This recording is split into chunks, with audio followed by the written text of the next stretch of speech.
right, you all. Happy Monday. We are at some kind of doctor's appointment. I don't know if y'all can see that through my handicap sticker, but we're at some appointment. I have no idea, but I do know that I'm near the NICU, so this must be a follow-up. I'm thinking for her head. These doctors' offices, especially NICU doctors, she's just looking up at me like, what are you doing? Who are you talking to? They need to be more aware when they send out appointments or scheduling the text messages, because they were just like your appointment check in or whatever, but it didn't have what doctor it was, what the address was. It just said I had an appointment today at 1 p.m. and it's like, with who? For what? Because I had already scheduled her at 2 o'clock. I didn't have this on my list. So apparently this is one of the appointments that they made outside of my knowledge or whatever. You know how that is. They just give you a bunch of appointments. But I think this is the one to go to for her head. And y'all, this is her scar. It's healing up. This bump is going almost gone now. And I'm using coconut oil on her hair. Say hi, Tina Mia. She's eating her bottle. She got 1 ounce down. She eats 2 ounces every 3 hours. So I got here super early because I was actually headed to take care of my uncle's house and check on it. Y'all know I do that once a week. And I'm glad I looked at my text messages and saw the check-in, and I was like, 1 o'clock. I thought her appointment was at 2. And it's like, no, I set her an appointment at 2 at another doctor that has nothing to do with wherever the heck we're at. But it's okay. I called her, the doctor we were going to see at 2. It's her GI doctor, her dietary doctor. And he's just monitoring her weight gain and things like that. So it wasn't anything, magnificent we were doing. So they're just gonna move that back to 4 o'clock. No, sorry.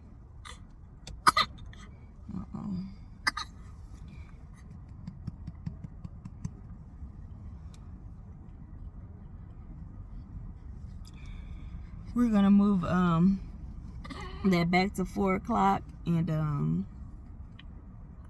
yeah, I have some time to go check on my uncle's house and do all of that. And now I feel like she aspirated, so I'm gonna stop feeding her, and the rest will have to go through her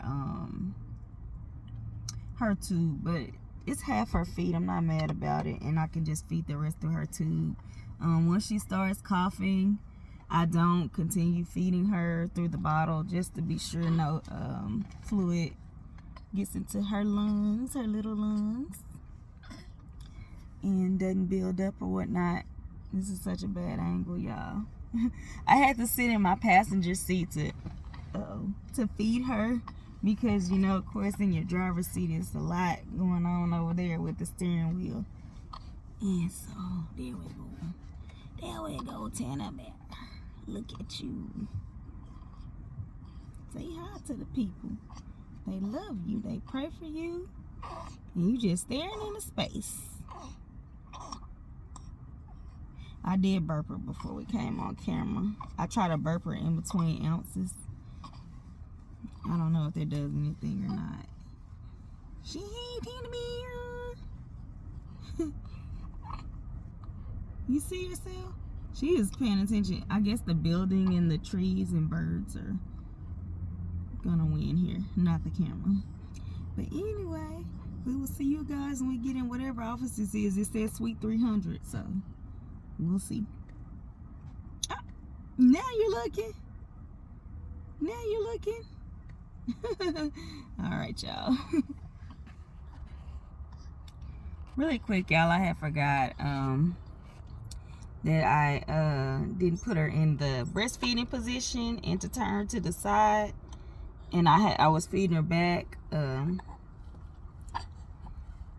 so look at her. So I'm just trying that out, and this blanket is just kitchen, whatever. Because I left her bib and things in the back seat, so y'all don't mind that. I just grabbed a blanket instead of her bib or a little small burp cloth, because it's cold outside, so I had to throw this over her and bring her to the front. But yeah, so she I forgot to put her in a breastfeeding position. I was feeding her up where I know that we were seeing where the milk didn't get halfway full, where the milk can go halfway into the nipple and the gravity will pull the milk down so that she won't aspirate. So that's what we're doing now. Let's see how much more we can get. And like I said, if not, I'll just feed her the rest of it through the tube. It's not that big a deal. And I got nothing but time to sit here and let her get through it. So, yep, that's what we got going on, y'all. See you in the next one. Alright, so we found out that this is a developmental doctor's office. That's Bear. She's confused as well. She doesn't know why we're here. She's just here. So, we'll see. This is interesting. Wasn't expecting this. It's probably, oh, sorry, y'all, I have been putting on chapstick and stuff, and I don't know what's going on. But, it's probably someone that I've already started with on my own, because these people are booked out so far, so I took it into my own hands and got other doctors up by where I live. And so, hopefully, I don't know, we'll just see what this is about. So, this is so funny. I don't know. All right. She's 9 pounds. 9 pounds, big girl, tennis bear. Look at you. And you can go ahead and put a diaper on her. I'll stay with her. So Okay. Naked baby.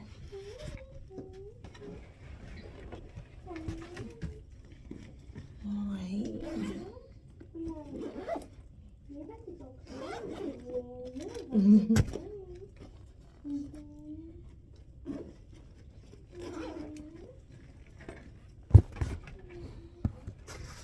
And Mom, also, she needs like any type of therapy or anything, then we can go ahead and refer her to that as well. Yeah, so I've been looking for you guys. You are like the person I've been so worried about seeing, and nobody can tell me anything because I need to work on feeding. But I have an ECI, is that what you call it? Yeah, ECI. Appointment on the 30th. Oh, okay, that's good. And I didn't know what to do. I was like, who's gonna see her? Or I was trying to get her another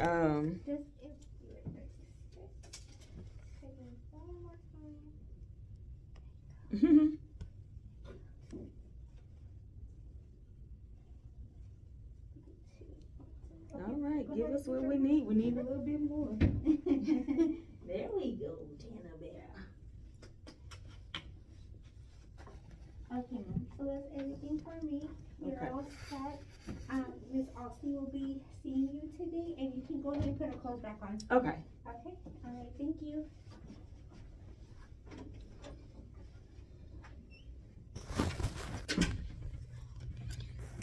We are 9 pounds, you guys.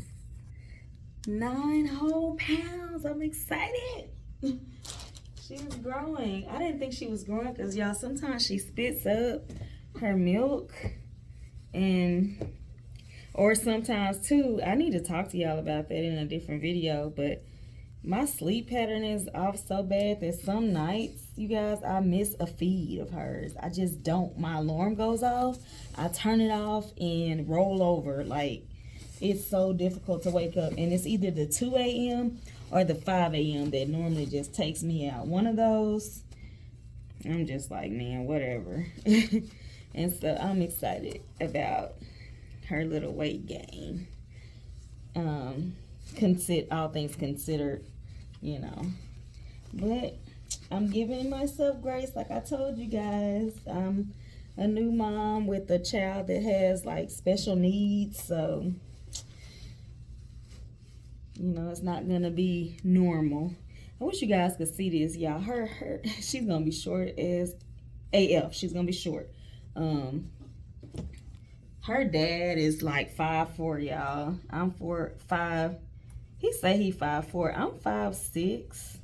But we appear to be the same height. I don't know if it's his hair or what, but we are. They say I'm tall for a girl, but I feel like we're both short.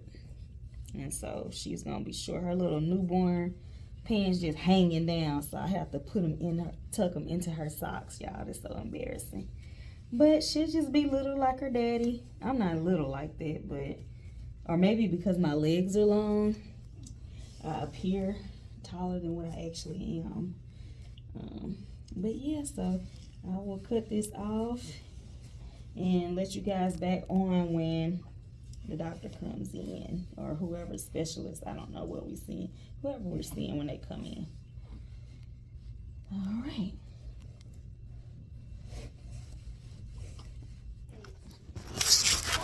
I was just trying to review her little documentation and stuff. Okay. I don't know if anyone saw her. Ah, yeah, because I was confused when I got here. Like, I don't know why I'm here. Yeah. So no one saw her in the NICU. Okay. So I haven't even had time to review everything. So just so you kind of know our role. So because she was born, was it at 26 weeks? 23. 23 weeks. Mm-hmm. Oh, okay.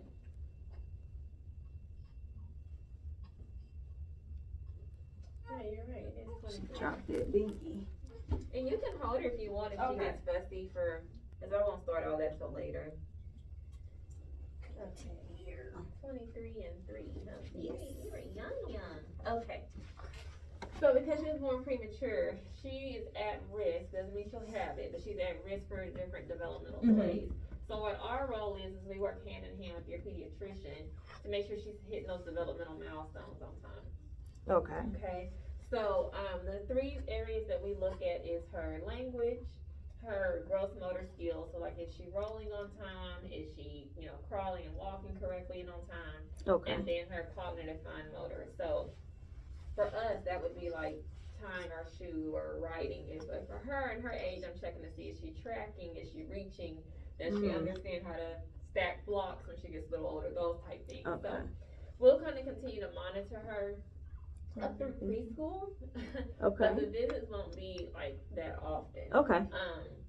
You'll also hear me say something about her adjusted age. Yeah. So even though she is 5 months, 17 days, I'm looking at her as a 2-month-old. Right. Okay. Mm-hmm. So we will continue to adjust her age until she's 2 years adjusted. After that. Yeah, that's the same. I'm using ECI right now. Okay, so that's one place that we normally will refer if there's anything that we're concerned about. What is she doing with ECI? They're gonna just, I guess, the same thing you guys are like monitoring and just seeing. Well, I'm supposed to get like physical therapy, occupational therapy, because she has a G tube. Okay. So we need to do like speech therapy. Okay. Things so like she's that. already in some of the stuff I would have probably been referring her to. Yeah. Anyway. So I have to connect you guys. I just had no idea. I didn't know what this was. I get it. And so. Yeah. So I didn't know what it was either before I started working here. I used to work in the NICU, but I wasn't quite sure like their roles. So, yeah. So yeah, so we'll continue to monitor her. So say for example, as she gets older, if she needs different resources for school, or she has ADHD, we need to monitor that, or if she has any of those type of things. We also do the medical management on that, where ECI is just going to be more so your therapies. Okay. Because after the age of 3, she won't qualify for ECI. Then it's like different things that she'll transfer to. So like I said, it's just pretty much every like 4 to 5 months in the beginning, we'll check in with you with her, and then if she gets older, if everything is okay, that might be extended to every 6 months to a year. Okay. Okay. So when did she start ECI? Oh.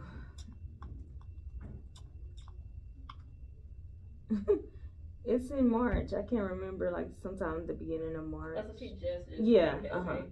Yeah. Yeah, because I didn't know, like if I knew this was even on my schedule, I would have waited to kind of get a referral with you guys, but they told me I could loop you in with whoever I'm using. So whenever they do, I don't know if they've done like her little like evaluation or something through them. They have.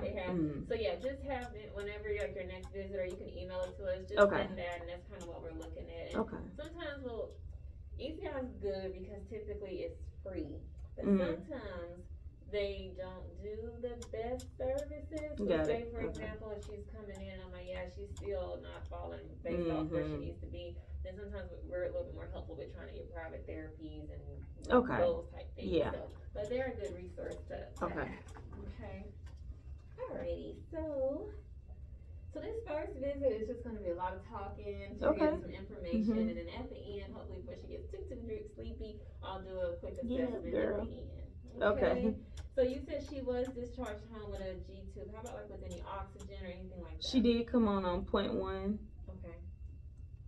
And I would have brought my folder. I thought I had another appointment scheduled with GI today. Mhm. And I thought this was that because I was like, I thought it was at 2. This says 1. And I was just so mixed up today. It's okay. So I don't have any of my exact dates. And that's okay. Honestly, what I do is just kind of put more so like the time frame. Just Okay. So kind of also make sure like, well, you said last visit you're supposed to be going to ophthalmology on this month. Yeah. So let's see. Yeah, he was in the middle of March.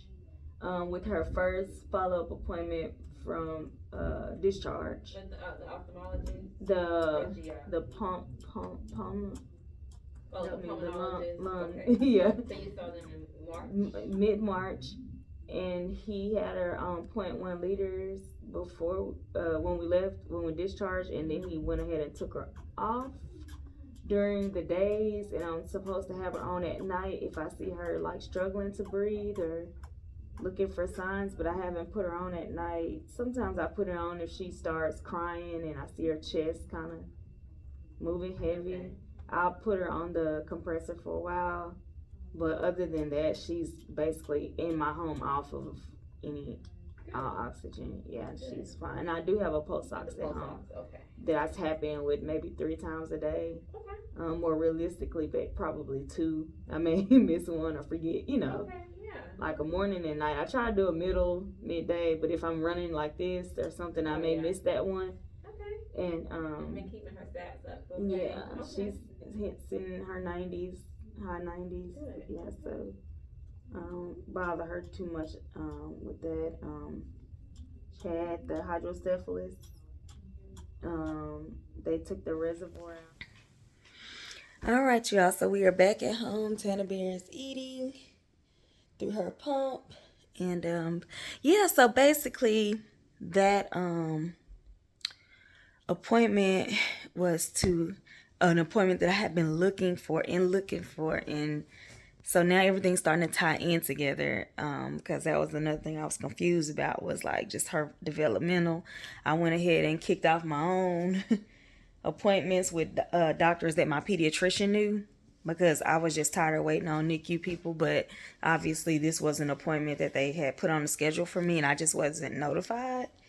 And so I finally got her adjusted age. I didn't know, do you account from when you leave the hospital, or do you account from the her due date? And so they're accounting for her due date. So size wise, she's only in the 5th percentile of everyone, the rest of the babies that were born her age, but which is fine. She said they get concerned below 5. So right now we're working. That's something we're working on, is beefing her up and getting her. We may need to increase her calorie intake or change her formulas. A lot of other things that we'll be talking about to the GI doctor at the next appointment, just to see what we can do. Or if we need to do anything. He may think that she's just fine. That's up to him. She's 2 months adjusted age, and so she's actually 5 months, but her adjusted age is 2 months because she was born early, so we have to account for the months that she was in NICU. They really don't count when it comes to milestones because she was in the incubator or on machines most of the time. So we have to kind of reset, and she should be caught up by 2 years old. So right now she passed all of her little exams. She's doing things that 2-month-olds should be doing, 2.5 months, and 3, a little of what 3-month-olds are doing, but she's not at 3 months yet adjusted, so that's fine. But it's always good to just check if she's headed in the right direction, which was cool to see. So yeah, I'm gonna get out of here because that lady talked. We had a long appointment, and it was like 37 minutes. I gotta kind of either speed up or somehow get it into you guys, and I may not show it out, but yeah. So we will show you guys her GI appointment Wednesday. I'll see you guys Wednesday. Bye. I'm really on fire tonight. Can't nobody hold me down. I'm doing whatever now. Ain't got no time to fight. I'm talking.